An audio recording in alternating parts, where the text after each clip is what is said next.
Reese right here with Adore Her Beauty. I'm back with another video. Now, this is what I would classify as a chin wax, not so much as a hirsutism wax because of the amount of hair and also the characteristics of the hair.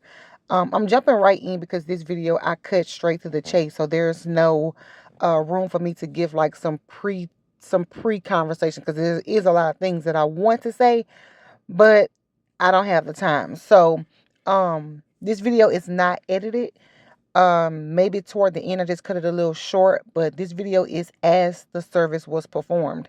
Now, the reason why I want to highlight this particular video and this particular client, and I believe there is some content of her, from some previous videos that you may can go and find. But the reason why I really want to highlight her is because there may be someone that has concerns that she has. So for her, her hair type is not would be characterized by my standards for hirsutism, as far as when it comes to like how to charge for a service, because it doesn't take me long to do. The hairs are not difficult or challenging, but she does have a few things going on that someone with hirsutism may have going on, and that is the effects of the way she removes the hair. So in previous times she would shave, in previous times she would tweeze improperly, and so that caused the hair to be a little stubborn, even though it doesn't grow as much.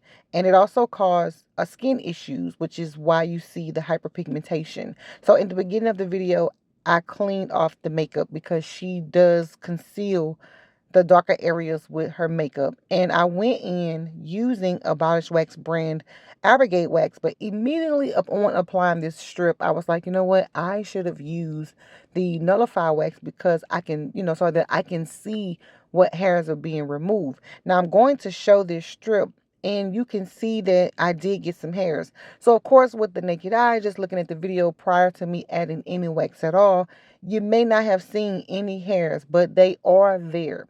Now, I want to say that no matter how much or how little of chin hair a woman may have, and we think, oh, we could just live with it, but knowing that it's not the norm for any woman to have that much hair. And so when she sees, hey, I got some chin hairs, immediately the first reaction is going to try and get rid of it some kind of way, whether by shaving, whether by tweezing. And so you find yourself then being trapped in a cycle of getting rid of the hair, it growing back, getting rid of the hair. And so here we are. So if you have hair that is going to be as thin as what I'm about to show on this strip, let's pay close attention. If you have little hairs like this, especially in the top of the screen, not so much at the bottom right, but the top of the screen, leave those hairs alone, okay? Listen to me as I'm telling you this. Highly advising. Leave those hairs alone because no one can see them but you. Hear me well. No one can see those hairs but you. No one should be 10 times magnified, zoomed in your face to be, oh, you got a little hair right there. Please pull the mirrors back, sis. If you have a little hair, pull the mirror back. Why? Because our entire bodies, and I'm getting off track. I was supposed to be talking about the wax, but okay, I feel led to say this, okay? So, our entire bodies are covered in hair, except our eyeballs, our lips, the palms of our hands, the soles of our feet. We're made to be covered in hair. So you have this vellus hair. It's supposed to be there. You were created and designed to have it. If it's not growing like a man's beard, leave it alone. Or otherwise, you will have a man's beard if your hormones are imbalanced for any reason. You will put yourself in the very place you don't want to be. So if you have real thin hair, leave it alone. Pull the mirror back.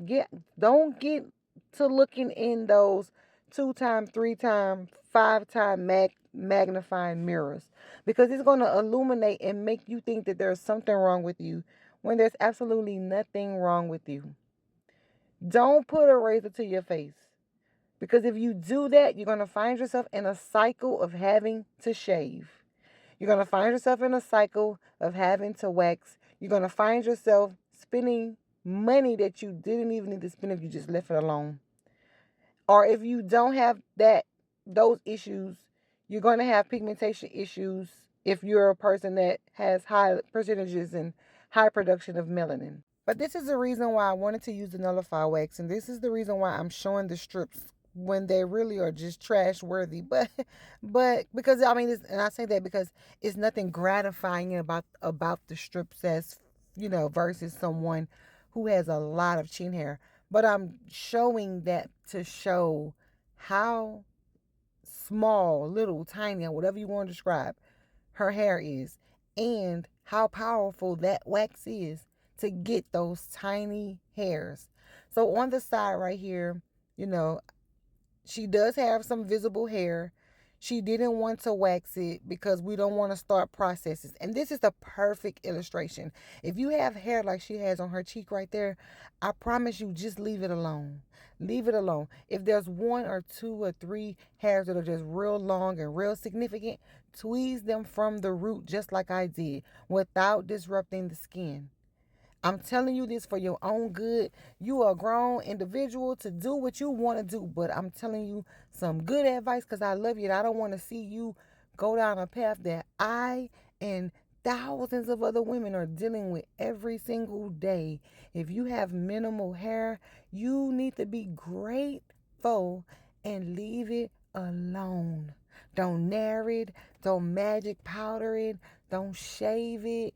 And also they have this trend going now with that snow stuff that you can spray all over and it illuminates all the hair on your face. I'm telling you, if you have hormonal imbalances, if you have irregular cycles or something that signifies that your hormones are not 100% balanced, you better not touch that hair. Now, I promise I wasn't, listen, I didn't come on here to reprimand anybody. We all grown, we can do what we want. But I guess I'm just like feeling a state of urgency because I see so many people doing this. And man, I did this and somebody told me, but they didn't press it enough. I was told at 14, don't put it right to your face.